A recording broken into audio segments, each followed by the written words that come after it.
FireChat arrives on Android. So this was the news when I woke up, and so I was like, what is FireChat? What is different about it? Why are everyone talking about it? So I researched about it and I think it's interesting. If you guys are also here to see what is it, so you are on the right video. So let's get started. Approximately 5 to 6 weeks ago, it was available on the Apple's App Store, and now it's available on Android. You will find thousands of messaging apps on Play Store like Facebook Messenger, WhatsApp, WeChat and blah blah blah. But everyone needs one essential thing for them to work, that is internet connection. Maybe data connection or Wi-Fi, but they need it.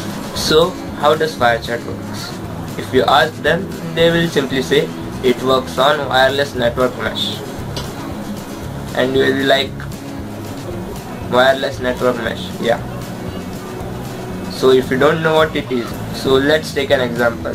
Let's consider 5 blocks. 1, 2, 3, 4, 5. Considered? Okay. In the first block, you are staying.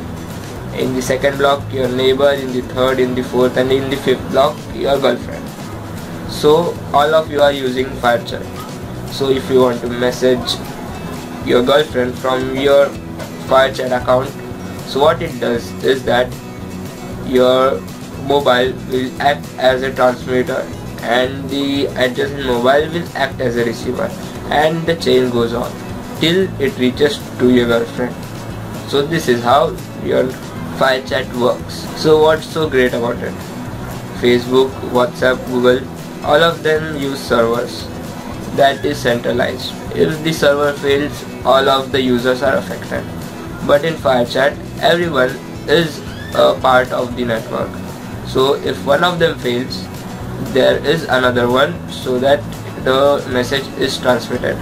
The server is not the centralized government. So if the server fails, no one or some of them will be affected. It will work fine in your city where everyone uses FireChat. And what about the continental cities from USA to London? So then the server comes. It just transmits the data which is far away from each other.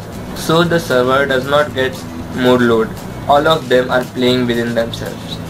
Imagine that a disaster happens like tsunami or anything, and every server of Google, WhatsApp, Facebook shuts down. So this is when FireChat comes in role.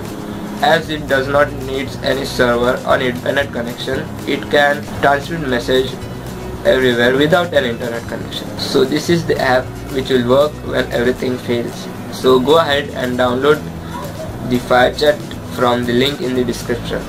Thanks for watching. Signing off, TAG, and do subscribe. Awesome stuff coming.